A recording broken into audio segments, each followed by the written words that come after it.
अस्सलाम वालेकुम everyone. Welcome back to our channel school of management sciences. आज हम करने जा रहे हैं अपना चैप्टर नंबर 5 स्टार्ट। कभी आपने सोचा है कि हम रोज़ाना कितने डिसीजन लेते हैं, सुबह उठने से लेकर रात तक? क्या पहना है, क्या खाना है, किस काम को पहले करना है। लेकिन अगर आप एक मैनेजर हो तो आपके डिसीजन सिर्फ आप तक लिमिटेड नहीं रहते, they effect the organisation, the whole organisation. इसलिए कहते हैं कि decision making is the essence of a manager's job. अगर डिसीजन सही हो तो ऑर्गेनाइजेशन ग्रो करती है, अगर डिसीजन गलत हो लॉस, स्ट्रेस और फेलियर का रिस्क बढ़ जाता है। इस चैप्टर में हम समझेंगे कि मैनेजर डिसीजंस कैसे लेते हैं, कौन से टाइप ऑफ डिसीजंस होते हैं और कैसे एक इफ़ेक्टिव डिसीजन मेकर बना जा सकता है। So let's start this very important and practical topic, decision making, the essence of the manager's job. Student, इस चैप्टर में हम डिसीजन मेकिंग को स्टेप बाय स्टेप समझेंगे। सबसे पहले हम ये देखेंगे कि डिसीजन होता क्या है और डिसीजन मेकिंग प्रोसेस कैसे काम करते हैं, इंक्लूडिंग इट्स 8 इम्पॉर्टेंट स्टेप्स। फिर हम फोकस करेंगे manager as a decision maker, जहाँ हम समझेंगे कि रैशनल डिसीजन मेकिंग और concepts like bounded rationality, satisfying और एस्केलेशन ऑफ कमिटमेंट। इसके अलावा हम इनिशिएटिव डिसीजन मेकिंग और इंट्यूटिव डिसीजन मेकिंग और program versus non program decision का कंपैरिजन भी करेंगे। आगे चलकर हम डिफरेंट डिसीजन मेकिंग कंडीशंस और अप्रोचेस लाइक मैक्सीमैक्स, मिनीमैक्स और इसके अलावा और भी स्टेप्स को कवर कर होंगे, एक्सप्लोर कर होंगे। फाइनल हम डिस्कस करेंगे डिसीजन मेकिंग स्टाइल्स, बायसेस और ये भी कि मैनेजर्स अपनी मिस्टेक्स को कैसे ओवरकम कर सकते हैं। So let's begin. तो सबसे पहले समझते हैं कि डिसीजन क्या होता है। डिसीजन का मतलब है मेकिंग अ चॉइस फ्रॉम 2 और मोर ऑल्टरनेटिव्स, यानी जब आपके पास मल्टीपल ऑप्शंस हों और आप उनमें से एक सिलेक्ट करें, डेट इज़ कॉल्ड डिसीजन। अब बात करते हैं डिसीजन मेकिंग प्रोसेस की। ये एक स्टेप बाय स्टेप प्रोसेस होते हैं। सबसे पहले हम प्रॉब्लम आइडेंटिफाई करते हैं और डिसीजन क्राइटेरिया सेलेक्ट करते हैं कि किन फैक्टर्स को कंसिडर करना है। फिर हम डिफरेंट ऑल्टरनेटिव्स डेवलप करते हैं और एनालाइज करते हैं बेस्ट ऑप्शन। उसके बाद उस डिसीजन को इम्प्लीमेंट किया जाता है और लास्ट स्टेप पे होता है इवैल्यूएशन कि डिसीजन इफेक्टिव था या नहीं। मिसाल के तौर पर अगर आप डिसाइड कर रहे हैं कि कौन सी जॉब एक्सेप्ट करनी है तो आप सैलरी, लोकेशन, ग्रोथ जैसे फैक्टर्स को देखेंगे, फिर बेस्ट ऑप्शन को चूज़ करेंगे और बाद में इवैल्यूएट करेंगे डिसीजन सही था या नहीं। यानी ये डिसीजन मेकिंग प्रोसेस है। ये डायग्राम हमें complete decision making process step by step दिखाती है। सबसे पहले स्टेप आता है प्रॉब्लम आइडेंटिफिकेशन। यहाँ मैनेजर रियलाइज़ करता है कि इशू क्या है। For example, my sales reps need new computers. Next step आता है डिसीजन क्राइटेरिया आइडेंटिफाई करना, यानी कौन सा फैक्टर इंपॉर्टेंट है, जैसे memory, battery life, display quality, warranty वगैरह। उसके बाद आता है एलोकेशन ऑफ वेट्स, यानी हर फैक्टर को इम्पोर्टेंस देना, जैसे मेमोरी ज़्यादा, यानी हर फैक्टर को इम्पोर्टेंस देना, जैसे कि मेमोरी ज़्यादा इम्पॉर्टेंट हो सकती है एज़ कम्पेयर टू डिस्प्ले। और फिर हम ऑल्टरनेटिव्स डेवलप करते हैं, different options like different laptop brands. Next analysis of alternatives होता है, जहां हम कंपेयर करते हैं कि कौन सा बेस्ट ऑप्शन है। उसके बाद आता है सिलेक्शन, यानी फाइनल डिसीजन चूज़ करना। फिर उस डिसीजन को इम्प्लीमेंट किया जाता है, यहाँ लैपटॉप परचेज किए जाते हैं। और लास्ट स्टेप आता है इवैल्यूएशन कि डिसीजन इफेक्टिव था ही नहीं। ये पूरा प्रोसेस इंश्योर करता है कि डिसीजन लॉजिकल और इफेक्टिव। स्टूडेंट्स, अब हम डिटेल में समझेंगे डिसीजन मेकिंग प्रोसेस के 8 स्टेप्स को, जो हर एक मैनेजर के लिए बहुत ही इंपॉर्टेंट है। इस कॉन्सेप्ट को ईजी बनाने के लिए हम एक real life organisational example use करेंगे। एज्यूम करें कि एक कंपनी की सेल्स टीम कंप्लेन कर रही है कि उनके लैपटॉप स्लो हैं, जिसकी वजह से उनकी परफॉर्मेंस इफेक्ट हो रही है। चलिए अब स्टेप बाय स्टेप प्रोसेस समझते हैं। Step number 1, identifying the problem. सबसे पहला और सबसे इम्पॉर्टेंट स्टेप है आइडेंटिफाइंग द प्रॉब्लम। प्रॉब्लम असल में होता है difference between current situation and desired situation. यहाँ करंट सिचुएशन ये है कि लैपटॉप स्लो है और डिज़ायर्ड सिचुएशन ये है कि टीम के पास फास्ट और एफिशिएंट सिस्टम हो। लेकिन याद रखें, प्रॉब्लम तभी प्रॉब्लम बनती है जब मैनेजर उसे रिकग्नाइज करे और उसे सॉल्व करने का प्रेशर हो। अगर मैनेजर इग्नोर कर दे, प्रॉब्लम एग्जिस्ट करती रहेगी लेकिन सॉल्व नहीं होगी। Step number 2, identifying decision criteria. अब अगले स्टेप है डिसीजन क्राइटेरिया आइडेंटिफाई करना। यानी मैनेजर ये डिसाइड करता है कि कौन से फैक्टर्स उस डिसीजन के लिए इम्पॉर्टेंट हैं। इस एग्जांपल में क्राइटेरिया हो सकते हैं price, performance, battery life, warranty और पोर्टेबिलिटी। ये तमाम फैक्टर डिसीजन को इन्फ्लुएंस करेंगे। आसान अल्फाज में किन चीज़ों की बेस पर डिसीजन लिया जाएगा। अच्छा, स्टेप नंबर 3 में हम एलोकेटिंग वेट्स टू क्राइटेरिया के बारे में बात करेंगे। जैसे कि अब हर क्राइटेरियन को इम्पोर्टेंस दी जाती है। हर फैक्टर इक्वल नहीं होता, कुछ ज़्यादा इम्पॉर्टेंट होते हैं, कुछ कम। यहाँ पे मिसाल इसको इस तरह से करेंगे कि परफॉर्मेंस को वेट, लेट्स सपोज हम वो लैपटॉप को डिसाइड करने जा रहे हैं कौन सा लेना है, तो उसमें बहुत सारे क्राइटेरिया हैं। परफॉर्मेंस जैसे मैंने आपको बताया, बैटरी लाइफ और बहुत सारी और भी क्राइटेरिया हैं। तो यहाँ पे इन्होंने परफॉर्मेंस को वेट दे दिया 10, ठीक है, बैटरी को 8 कर दिया और प्राइस को 6 कर दिया। इसका मतलब है परफॉर्मेंस सबसे क्रिटिकल फैक्टर है। ये स्टेप इंश्योर करते हैं कि डिसीजन प्रायोरिटीज़ के अकॉर्डिंग हो। अच्छा, अब स्टेप नंबर 4 ये होगा कि डेवलपिंग ऑल्टरनेटिव्स। यानी कि अब उस जो डिसाइड कर रहा होगा मैनेजर, उस ब्रांड से रिलेटेड डिफरेंट ऑल्टरनेटिव्स भी देखेगा। लेट सपोज उसने ये तो बोल दिया कि हमने क्राइटेरिया ये है कि परफॉर्मेंस सबसे अच्छी होनी चाहिए, उसने वेटेज दे दिया।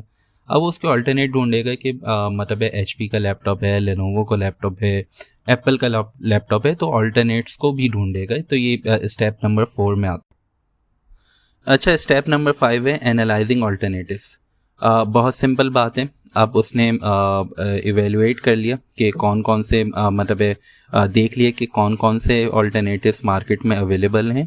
अब उन ऑल्टरनेटिव्स के बारे में एनालाइज करना, यानी कि लेट सपोज अगर वो डेल है तो डेल की परफॉर्मेंस स्ट्रॉन्ग है, HP का लैपटॉप है तो HP की बैटरी लाइफ बहुत अच्छी है, लेनोवो का है तो वो बजट फ्रेंडली है। तो वो उसको कनेक्ट करेगा अपने क्राइटेरिया और वेटेज वो दिया हुए, तो एनालाइज करेगा ऑल्टरनेटिव। सो स्टेप नंबर 6 ये होगा कि सिलेक्टिंग एन ऑल्टरनेटिव। यानी कि अब आता है कि डिसीजन का कोर मूवमेंट सिलेक्शन। एनालिसिस के बाद मैनेजर बेस्ट ऑप्शन चूज़ करते हैं। एज्यूम करें कि ओवरऑल इवेल्युएशन के बाद डेल लैपटॉप सबसे बैलेंस्ड ऑप्शन निकलते हैं, अच्छी परफॉर्मेंस, रीजनेबल प्राइस और डिसेंट बैटरी लाइफ। तो फाइनल डिसीजन होगा select Dell. Step number 7 decision making का ये होता है कि इम्प्लीमेंटिंग द ऑल्टरनेटिव। यानी कि डिसीजन लेना काफ़ी नहीं होता, उसे इम्प्लीमेंट भी करना होता है। इस स्टेप में कंपनी एक्चुअल एक्शन लेती है। डेल लैपटॉप्स परचेज किए जाते हैं, सेल्स टीम को डिस्ट्रीब्यूट किए जाते हैं और सिस्टम सेटअप किया जाता है। ये एग्जीक्यूशन फेज है। अगर इम्प्लीमेंटेशन वीक हो तो अच्छा डिसीजन भी फेल हो सकता है। और अब हम बात करेंगे स्टेप नंबर 8 यानी कि इवेल्युएटिंग डिसीजन इफेक्टिवनेस। ये सबसे लास्ट स्टेप है लेकिन इक्वली इम्पॉर्टेंट है। यहाँ मैनेजर इवेल्युएट करता है कि डिसीजन सक्सेसफुल था या नहीं। क्वेश्चंस लाइक क्या सेल्स टीम की परफॉर्मेंस इंप्रूव हुई, क्या कंप्लेन कम हुई, क्या प्रोडक्टिविटी इंक्रीज हुई। अगर आंसर पॉजिटिव हैं तो डिसीजन इफेक्टिव था, और अगर नहीं तो मैनेजर को दोबारा प्रोसेस को रिव्यू करना पड़ेगा। सो ये थे डिसीजन मेकिंग के 8 प्रोसेस या 8 स्टेप्स ऑफ प्रोसेस। अगर मैनेजर इन स्टेप्स को प्रॉपरली फॉलो करे तो उनके डिसीजन ज़्यादा सिस्टमेटिक, लॉजिकल और इफ़ेक्टिव होते हैं। और याद रखें, good decisions lead to success while poor decision lead to problems.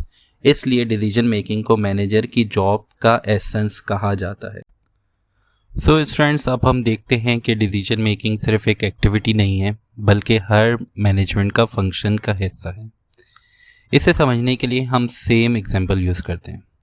Company अपनी सेल्स टीम के लिए न्यू लैपटॉप परचेज कर रही है। सो प्लानिंग वाले फेज में चलते हैं और देखते हैं कि प्लानिंग किस तरह से इफ़ेक्ट होती है और डिसीजन हम किस तरह से ले रहे होते हैं, या एक मैनेजर किस तरह से उस प्लानिंग फेज में किस तरह से डिसीजन ले रहे होते हैं। यहाँ मैनेजर डिसाइड करते हैं कि what are the long term and short term objectives और कौन सी स्ट्रेटजीज बेस्ट होती है। तो इसके बाद है ऑर्गेनाइजिंग। यहाँ डिसीजंस लिए जाते हैं कि रिसोर्सेज कैसे अरेंज होंगी और काम कैसे डिवाइड होगा।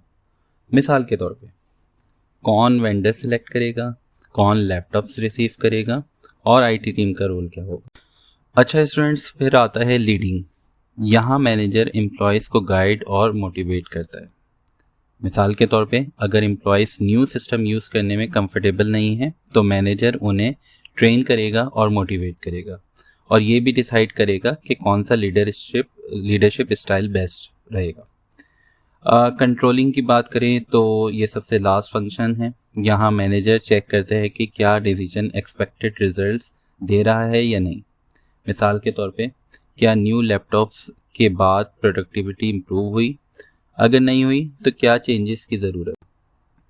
सो हम कह सकते हैं कि डिसीजन मेकिंग हर मैनेजमेंट फंक्शंस यानी कि प्लानिंग, ऑर्गेनाइजिंग, लीडिंग और कंट्रोलिंग का कोर पार्ट है, और एक इफेक्टिव मैनेजर वही होता है जो हर स्टेज पर राइट डिसीजन लेता है। सो स्टूडेंट्स, अब हम बात करते हैं रैशनल डिसीजन मेकिंग की। रैशनैलिटी का मतलब होता है मैनेजर्स लॉजिकल और कंसिस्टेंट डिसीजंस लें जो मैक्सिमम वैल्यू क्रिएट करें। इस अप्रोच में ये अज्यूम किया जाता है कि decision maker perfectly rational, objective और लॉजिकल होता है, यानी वो प्रॉब्लम्स को क्लियरली डिफाइन करता है, सारे पॉसिबल ऑल्टरनेटिव्स आइडेंटिफाई करता है और उसका गोल भी क्लियर होता है। और सबसे इम्पॉर्टेंट बात, वो ऐसा डिसीजन चूज़ करता है जो ऑर्गेनाइजेशन के इंटरेस्ट को मैक्सिमाइज करे, ना कि पर्सनल इंटरेस्ट को। मिसाल के तौर पे अगर मैनेजर लैपटॉप सेलेक्ट कर रहा है तो वो इमोशनल या पर्सनल प्रेफरेंसेस की बेस पे नहीं, बल्कि डेटा, परफॉर्मेंस और कॉस्ट एनालिसिस की बेस पर बेस्ट ऑप्शन चूज़ करेगा। लेकिन रियल लाइफ में 100% रैशनल होना मुश्किल होता है, और इसलिए नेक्स्ट कॉन्सेप्ट और भी इम्पॉर्टेंट हो जाता है। सो स्टूडेंट्स, एक और इम्पॉर्टेंट कॉन्सेप्ट है बाउंडेड रैशनैलिटी। इसका मतलब है कि मैनेजर्स रैशनल डिसीजंस लेने की कोशिश करते हैं, लेकिन उनकी एबिलिटी लिमिटेड होती है, टाइम, इंफॉर्मेशन और मेंटल कैपेसिटी की वजह से। यानी रियल लाइफ में मैनेजर के पास ना तो कंप्लीट इन्फॉर्मेशन होती है और ना ही वो हर पॉसिबल ऑल्टरनेटिव्स एक्सप्लोर कर सकता। इसलिए वो मैक्सिमाइज नहीं करता बल्कि सेटिस्फाइज करता है, यानी वो पहला ऐसा ऑप्शन चूज़ करता है जो प्रॉब्लम को ठीक ठाक सॉल्व कर दे। मिसाल के तौर पे अगर मैनेजर लैपटॉप सेलेक्ट कर रहा है तो वो हर ब्रांड को डीपली एनालाइज नहीं करेगा, बल्कि पहला रीजनेबल ऑप्शन चूज़ करेगा और उसकी रिक्वायरमेंट्स मीट करता। सो अब नेक्स्ट स्लाइड की तरफ चलते हैं और हम इसमें इंट्यूशन के बारे में पढ़ेंगे कि इंट्यूशन होती क्या है और डिसीजन मेकिंग में इसका क्या रोल होता है। अच्छा, बिफोर दिस मैं आपको बताना चाहूँगा कि इंट्यूशन होती क्या है, बहुत आसान अल्फाज में। देखें, सबसे पहले आपको पिछले स्लाइड्स में ये पता चला था कि डिसीजन होता क्या है। डिसीजन ये होता है कि 2 और मोर ऑल्टरनेटिव्स के दरमियान किसी चीज़ को चूज़ करने को डिसीजन बोलते हैं। अच्छा, डिसीजन की बेसिस होती हैं, कुछ चीज़ों पे बेस कर रहे होते हैं, ठीक है, ये भी हमने पिछली स्लाइड्स में पढ़ा था। लेकिन what is intuition? Intuition is one of the basis या वन ऑफ द फैक्टर्स जिसकी बेसिस पे डिसीजन लिए जाते हैं। तो इंट्यूशन क्या होती है? इंट्यूशन होती है कि आपके पास्ट एक्सपीरियंस या जो भी आपने पास्ट कोई आपके साथ किस्सा हुआ, लेट्स सपोज अगर हम ये लैपटॉप की ही बात करें तो लैपटॉप में ऐसा हो सकता है कि मेरे पास बहुत सारे ऑप्शंस हैं या मैनेजर के पास बहुत सारे ऑप्शंस हैं, डेल, लेनोवो, लेकिन वो लेट्स सपोज डेल ही लेता है। क्यों? क्योंकि उसका एक पास्ट एक्सपीरियंस बहुत अच्छा रहा था डेल से, तो वो उसी की तरफ अपना थोड़ा सा शो करेगा कि मुझे ये लेना है। क्यों वो इंट्यूटिव है, वो अपने पास्ट एक्सपीरियंसेस से सीख रहा है कि ये चीज़ अच्छी हो सकती है। अच्छा, नेक्स्ट स्लाइड में हम देखेंगे types of problems and decision. सबसे पहले आते हैं स्ट्रक्चर्ड प्रॉब्लम्स। ये वो प्रॉब्लम्स होती हैं जो कि फेमिलियर होती हैं और वेल डिफाइंड होती हैं, यानी पहले भी आ चुकी होती हैं, मतलब पहले भी एक्सपीरियंस की हुई होती है और उनका सोल्यूशन नोन होता है। इनके लिए हम यूज़ करते हैं प्रोग्राम डिसीजंस जो रिपीटेटिव होते हैं और रूटीन अप्रोच से हैंडल किए जाते हैं। फॉर एग्जांपल, अगर कंपनी में एम्प्लॉयज़ रेगुलरली लीव अप्लाई करते हैं तो उसके लिए एक फिक्स्ड सिस्टम होते हैं, तो यही प्रोग्राम डिसीजन कहलाते हैं। यानी आसान अल्फाज में routine problems is equal to programme decision. So अब देखते हैं टाइप्स ऑफ प्रोग्राम डिसीजंस। सबसे पहले होती है पॉलिसी। ये एक जनरल गाइडलाइन होती है जो कि डिसीजन लेने के लिए यूज़ होती है। फिर आते हैं प्रोसीजर्स, यानी स्टेप बाय स्टेप प्रोसेस को फॉलो करना। और लास्ट होता है रूल, एक क्लियर इंस्ट्रक्शन कि क्या अलाउड है और क्या नहीं। For example, policy customer returns accept करती है करना है, यानी कि एक पॉलिसी डिफाइन करती है कि कस्टमर रिटर्न्स हमने एक्सेप्ट करने हैं या नहीं। प्रोसीजर रिटर्न प्रोसेस को स्टेप्स में फॉलो करते हैं, ठीक है। और रूल होता है $50 से ज़्यादा रिफंड मैनेजर अप्रूव करेगा। ये तीनों मिलकर स्ट्रक्चर्ड प्रॉब्लम्स को ईजिली सॉल्व करते हैं। अच्छा, इस स्लाइड में हम देखेंगे अनस्ट्रक्चर्ड प्रॉब्लम्स वो क्या होती हैं। तो ये वो प्रॉब्लम्स होती हैं जो न्यू, अनयूजुअल और अनक्लियर होती हैं, जिनके लिए रेडीमेड सॉल्यूशंस अवेलेबल नहीं होते, जैसे कि स्ट्रक्चर्ड प्रॉब्लम्स में होते थे। इनके लिए यूज़ होता है नॉन प्रोग्राम डिसीजन, जो यूनिक और नॉन रिकरिंग का मतलब बार बार ना आने वाले होते हैं। फॉर एग्जांपल, अगर कंपनी डिसाइड करे कि न्यू मार्केट में एंटर करना है, तो ये एक कॉम्प्लेक्स और न्यू प्रॉब्लम है। इसके लिए मैनेजर को कस्टम सोल्यूशन बनाना पड़ेगा, यानी new problems is equal to non program decision. So students, decision making हर वक्त सेम कंडीशन में नहीं होती। इससे रिलेटेड 3 कंडीशंस होती हैं। नंबर 1 इज सर्टेनिटी, जब आउटकम 100% नोन हो। फॉर एग्जांपल, फिक्स डिपॉजिट का रिटर्न। इसके बाद आता है रिस्क, जब प्रोबेबिलिटीज नोन हो। फॉर एग्जांपल, सेल्स इंक्रीज का एस्टिमेटेड चांस। फिर आता है अनसर्टेनिटी, जब कुछ भी क्लियर ना हो, यानी मैनेजर को इंट्यूशन यूज़ करना पड़ता है। इंट्यूशन हमने पिछले साइड में भी पढ़ा था, यानी कि उसके पास्ट एक्सपीरियंसेस में जो हुआ हो तो उसको सोचते हुए जो डिसीजन लेते हैं उसको इंट्यूशन कहते हैं। सो बेसिकली इसकी एग्जांपल ये है कि new product launch without market data. ये कंडीशंस डिसीजन की डिफ़िकल्टी को डिफाइन करती हैं। सो स्टूडेंट्स, इस स्लाइड में हम बात करेंगे डिसीजन अप्रोचेस की। फर्स्ट वन इज़ मैक्सिमैक्स, जो कि ऑप्टिमिस्टिक अप्रोच होती है। Manager highest possible benefit choose करता है। फिर आती है मैक्सिमम, पेसिमिस्टिक अप्रोच कहलाती है ये। मैनेजर वर्स्ट केस को कंसिडर करके सेफेस्ट ऑप्शन चूज़ करते हैं। फिर आती है मिनीमैक्स, रिग्रेट मिनिमाइज करना, यानी फ्यूचर में काश कम हो।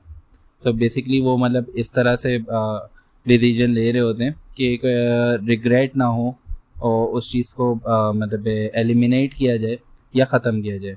फॉर एग्जांपल, अगर लैपटॉप चूज़ करते वक्त एक ऑप्शन रिस्की लेकिन हाई रिटर्न दे सकता है तो वो मैक्सिमैक्स है। सेव ऑप्शन मैक्सिमम और रिग्रेट अवॉइड करना मिनीमैक्स होता है।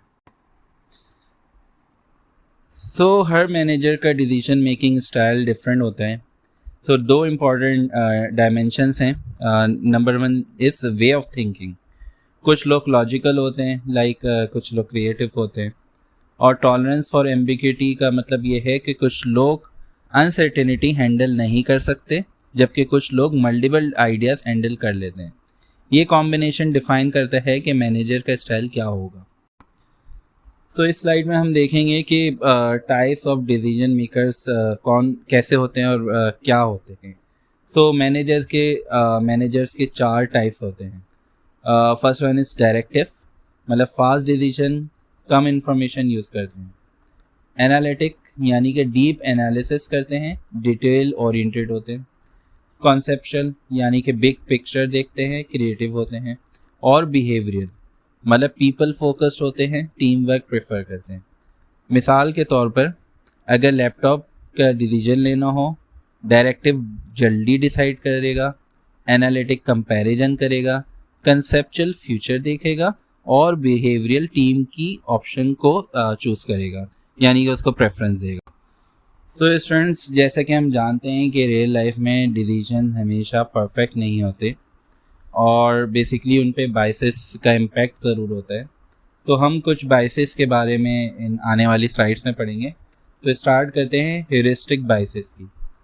सो ह्यूरिस्टिक बाइसेस का मतलब होता है कि मेंटल शॉर्टकट्स, यानी जब हम डिटेल्ड एनालिसिस की जगह quick rule of thumb use करें, यानी टाइम सेव करता है, मतलब ये टाइम सेव करता है और कभी कभी रॉन्ग डिसीजन भी दे सकता है। मिसाल के तौर पर अगर मैनेजर सिर्फ इस बाइसेस पर लैपटॉप चूज़ करे कि ये ब्रांड फेमस है और अच्छा ही होगा, तो वो प्रॉपर कंपैरिजन नहीं कर रहा। तो ह्यूरिस्टिक बाइसेस जो है फास्ट डिसीजन लेने में हेल्प करते हैं।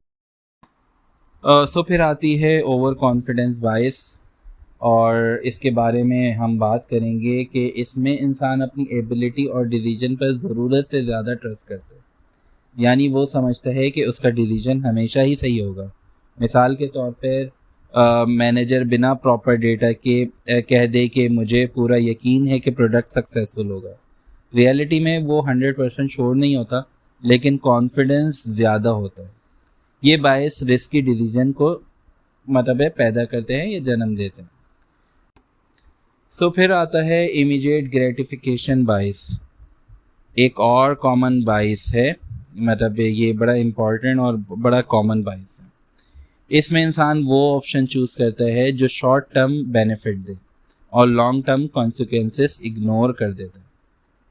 For example, manager cheap laptops ले लेता है ताकि बजट सेव हो जाए, लेकिन बाद में मेंटेनेंस कॉस्ट ज़्यादा हो जाती है, यानी short term gain long term loss. Smart managers हमेशा अपने लॉन्ग टर्म इम्पैक्ट को कंसिडर करते हैं। सो अब समझते हैं कि एंकरिंग बाइस क्या होता है। इसमें हम इनिशियल इन्फॉर्मेशन पर फिक्स हो जाते हैं और बाद की इन्फॉर्मेशन को इग्नोर कर देते हैं। मिसाल के तौर पर अगर पहला लैपटॉप जो आपने देखा उसकी प्राइस 2 लाख है, तो आप बाकी ऑप्शन को उसी के रेफरेंस पे जज करते हैं, चाहे बेटर ऑप्शंस अवेलेबल हों, लेकिन आपका माइंड ऑलरेडी एंकर हो चुका होता है। इसलिए मैनेजर को चाहिए कि वो सिर्फ फर्स्ट इंप्रेशन पर डिपेंड ना करे। नेक्स्ट स्लाइड में हम देखेंगे कि सिलेक्टिव परसेप्शन बाइस क्या होते हैं। सिलेक्टिव परसेप्शन का मतलब है कि हम सिर्फ वो इन्फॉर्मेशन देखते हैं जो हमारी थिंकिंग को सपोर्ट करती है। फॉर एग्जांपल, अगर मैनेजर ऑलरेडी किसी ब्रांड को पसंद करता है तो वो सिर्फ उसके पॉजिटिव्स देखेगा और नेगेटिव्स को इग्नोर करेगा, यानी रियलिटी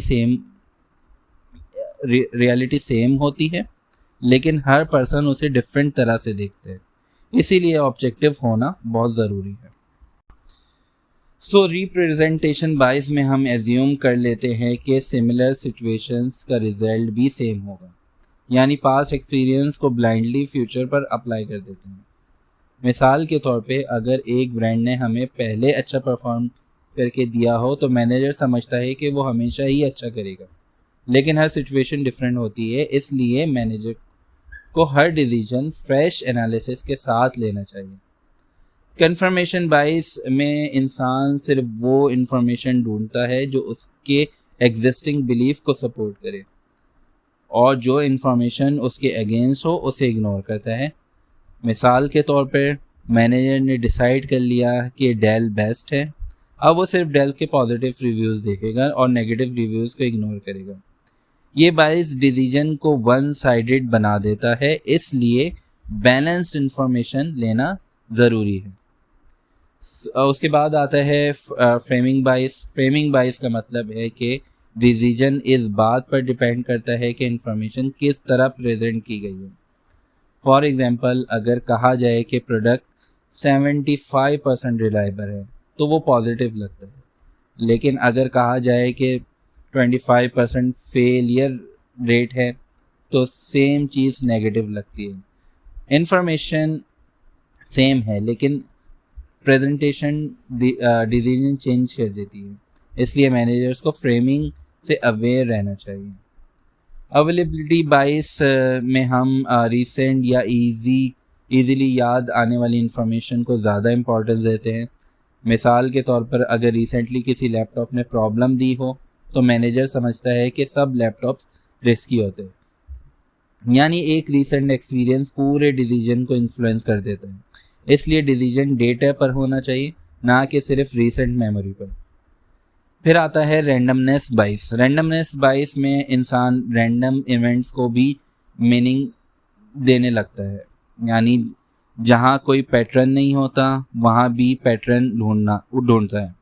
मिसाल के तौर पर मैनेजर सोचता है कि लास्ट 2 प्रोजेक्ट्स फेल हुए हैं तो नेक्स्ट भी फेल होगा, जबकि रियलिटी में कोई इसका कनेक्शन होता नहीं है।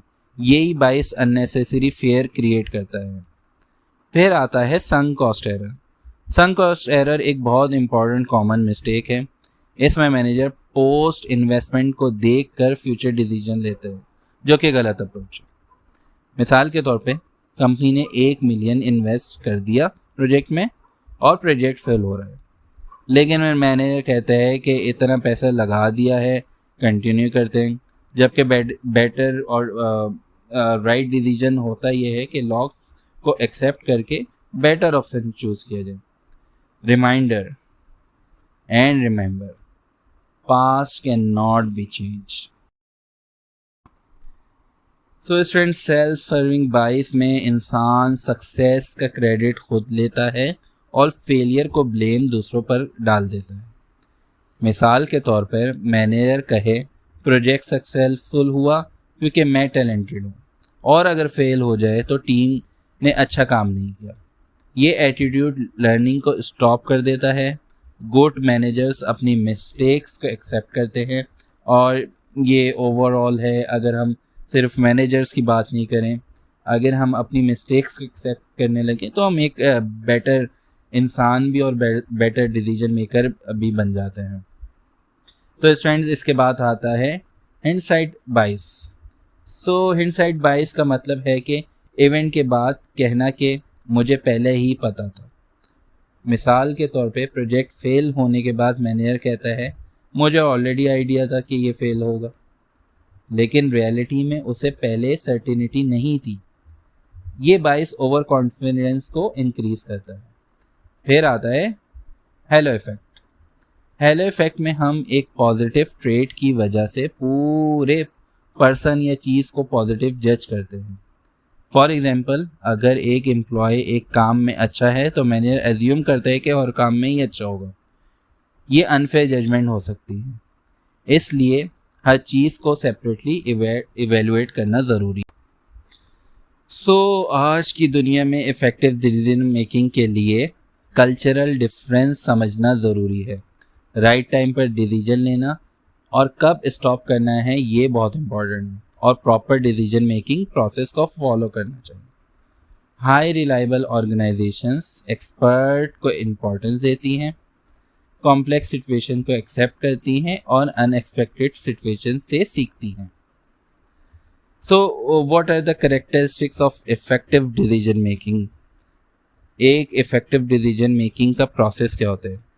इम्पॉर्टेंट चीज़ों पे फोकस करना, लॉजिकल और कंसिस्टेंट होना है, सब्जेक्टिव और ऑब्जेक्टिव दोनों को थिंकिंग को यूज़ करता है, ज़्यादा अननेसेसरी डेटा अवॉइड करता है, और सिंपल, फ्लेक्सिबल और प्रैक्टिकल होता है। यानी डिसीजन मेकिंग कॉम्प्लिकेटेड नहीं, स्मार्ट और फोकस्ड होनी चाहिए। सो स्टूडेंट्स, इसके साथ हमारा ये चैप्टर भी ख़त्म होता है, और हम इस चैप्टर में बहुत सारे इम्पॉर्टेंट टॉपिक्स को समझाए, जैसे कि डिसीजन मेकिंग एक मैनेजर की जॉब का कोर पार्ट होता है। हमने देखा कि कैसे एक सिंपल डिसीजन भी 8 स्ट्रक्चर्ड स्टेप्स के थ्रू ज़्यादा इफ़ेक्टिव बन सकते हैं। इसके अलावा हमने ये भी समझा कि रियल लाइफ में डिसीजन हमेशा परफेक्ट नहीं होते, क्योंकि बाउंडेड रैशनैलिटी, इंट्यूशन और डिफरेंट बाइसेस का भी रोल होता है, उनकी वजह से भी वो इफ़ेक्ट हो रहे थे। और इसके लिए एक सक्सेसफुल मैनेजर वही होता है जो कि सिर्फ डिसीजन नहीं लेता बल्कि स्मार्ट, टाइमली और बैलेंस डिसीजन लेता है। अगर आपने ये कॉन्सेप्ट अच्छी तरह समझ लिए हैं तो आप सिर्फ अपने एग्ज़ाम्स के लिए ही नहीं बल्कि रियल लाइफ और प्रोफेशनल करियर के लिए भी रेडी हैं। अगर ये वीडियो आपको हेल्पफुल लगी हो तो लाइक करें, शेयर करें और चैनल को सब्सक्राइब करना ना भूलें। स्कूल ऑफ मैनेजमेंट साइंसेस के साथ लर्निंग को बनाते हैं और सिंपल और powerful. I will see you in the next lecture. Thank you for watching. अल्लाह हाफिज़।